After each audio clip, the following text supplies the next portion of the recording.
Right,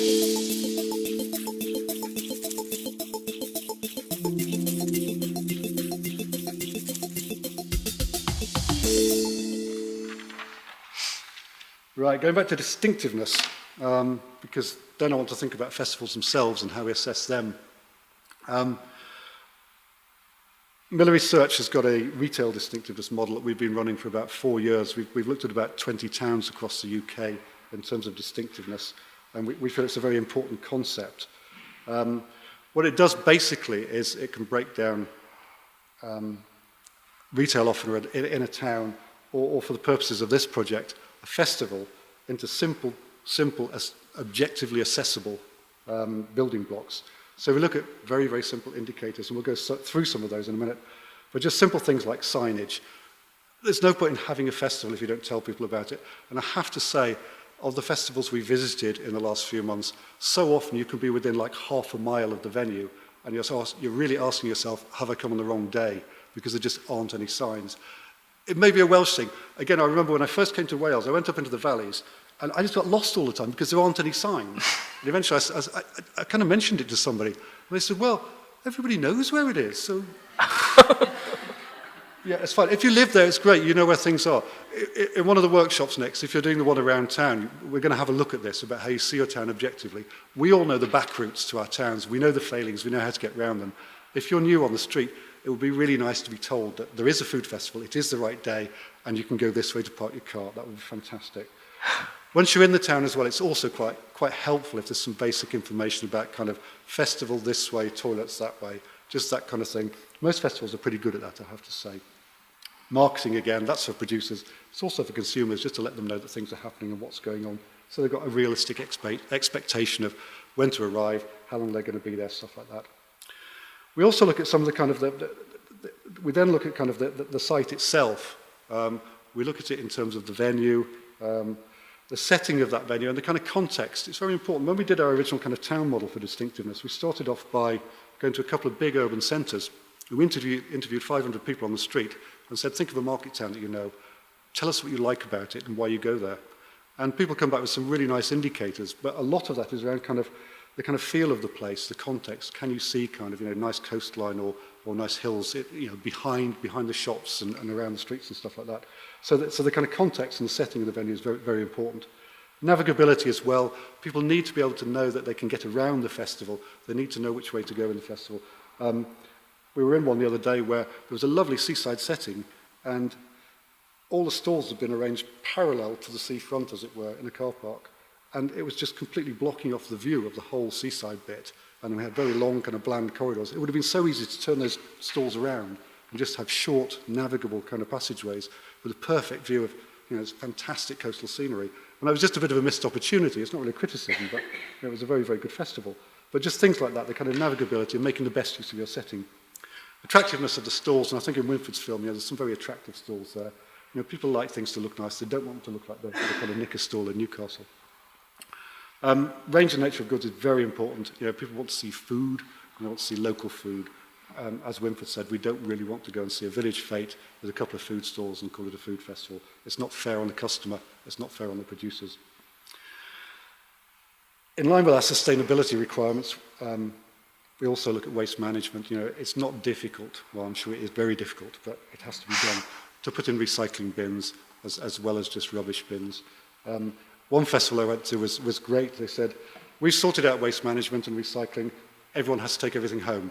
And that was just like perfect abdication of responsibility. There just weren't any bins, so they didn't have a waste problem. That was fine. One thing we do find is that quite a few festivals have actually gone the extra mile. They put in recycling bins and no one takes any notice of them. And I'm not quite sure what we do about that, about kind of educating our kind of consumers as well. So, well, yeah, that one says plastic, so put plastic in it, not your plate, not your food waste. But, these things are changing. At least it's there on the street as a message, and I think that's important.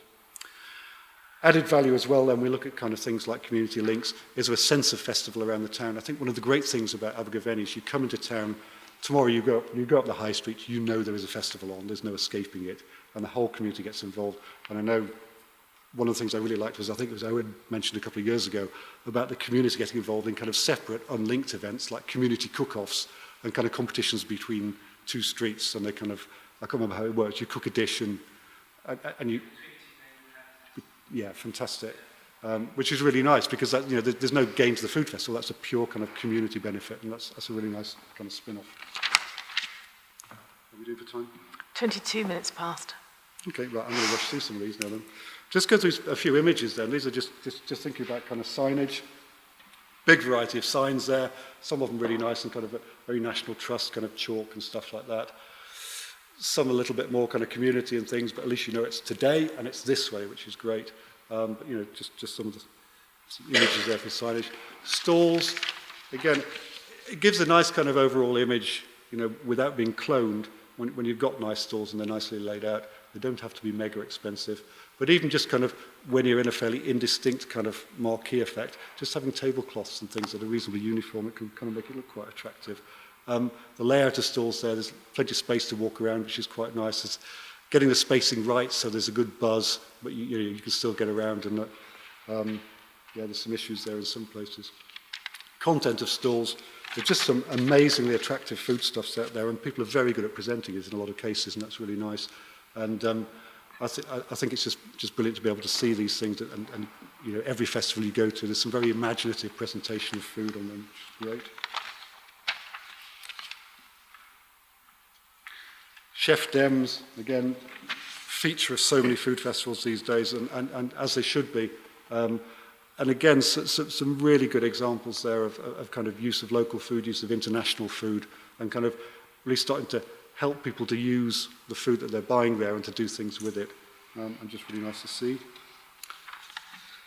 The kind of context that we're talking about, kind of the setting, and kind of, again, you've got kind of really nice kind of, I think that's Aberyron there, got the Millennium Centre in the top for the Cardiff International. There's fantastic dressed up otter that's done in Cardigan. I love that. That was really nice.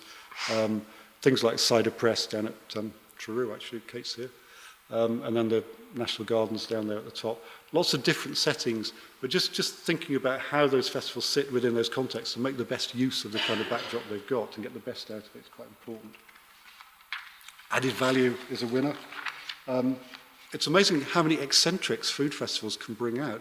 People love stilt walking. I don't know what it is. It's just like almost every festival is somebody on stilts. But it tends to happen at food festivals. I don't know if maybe it's a cider festival, I'm not sure. At the top we have musicians abusing our bullet, just to show that it did make it to a few festivals. But what's really nice is that there's lots going on beside the actual food offer. As a supplementary, it's not competing with the food, it's there to help that overall atmosphere and kind of move things along. Environmental management. Photos have been, I put this in for my colleague Kerry, actually, who's very keen on environmental management. And if she's doing your festival, I should make sure you get your recycling bins out. And then facilities and infrastructure. The things that people perennially moan about are toilets and car parking. If you get those right, that's great. The next thing, somewhere to sit when you're at the festival. I think the other complaints we have from people in terms of visitor surveys generally, somewhere to sit and something to eat. It's incredible how often you can go to a food festival and come away starving because the takeaway food is still pretty poor. And it's amazing still at so many festivals we go to, the takeaway food is a burger van. And sometimes it might be a true taste burger, but in a lot of cases it's not. And that's one area that really needs to be done. Are you looking at me? Yeah, okay. Right, now I'm going to get onto the big idea and I'll stop. So we had to think about this non-league table thing and how we actually assess food festivals. And so we used the survey I've just been through. We compile a kind of a distinctiveness index, as we call it. So we add up all the kind of different variables. We score people on all those different variables. And we come up with a kind of score for distinctiveness. But that kind of isn't enough in a way. So we also look at what we call vitality and viability, which is a regeneration term, I guess, which is really about how big and how clever festivals are. And we plot one against the other. So we've got kind of, imagine up here, we've got, this is like totally big and clever, but not still distinctive. And that would be something like Brent Cross before you put your farmer's market in there. And then down here we've got some small and local, very distinctive, so not having kind of a real Beachy farmer's market somewhere that's very, very small. Down here we've got small but not distinctive, we've got senior birds. And then up at the top, I suggest, is the kind of area you want to really aspire to for a good balanced festival, which is kind of big and distinctive. So we started actually plotting on some of our results to date, with the names cunningly taken off. As you can see, we've got a few now that are they're actually coming out quite well in that top corner. We've got a few in the bottom right-hand corner. Very few that are actually coming out in the bottom left-hand corner where we don't want them, but nicely scattered around. And we sort of think, well, okay, what do we do with this now? It's not a league table, but it's a bit of a scatter plot. So we thought we'd try and classify them a little bit. And what we're trying to say now is that we can start to think about some sort of archetypes for festivals. And in a way, the ones at the bottom are called dogs. They're kind of small, they're not distinctive, they're not worth investing in, they're not worth having. So they're dogs. We don't have any of those at the moment, which is great. The top, if we think about the ones that are kind of very big but not at all distinctive, they're the kind of thing we'd expect to see in the NEC perhaps, maybe a trade fair, more of a kind of industrial feel. We don't really have any of those in Wales, I suspect, or certainly not ones that are sponsored by FMDD at the moment. The top right-hand corner, we've got this, what we've called, the ones that are big and clever, we've called flagship national festivals. We expect to see about 3 or 4 festivals in Wales in that kind of quarter, and kind of looking forward to that. The bottom right-hand corner, I'm also really interested in as well, is this idea of kind of boutique local festivals, small, interesting little events that probably build on a kind of an existing tourism offer. People aren't going to travel a long way for these, but they're just really good, distinct events.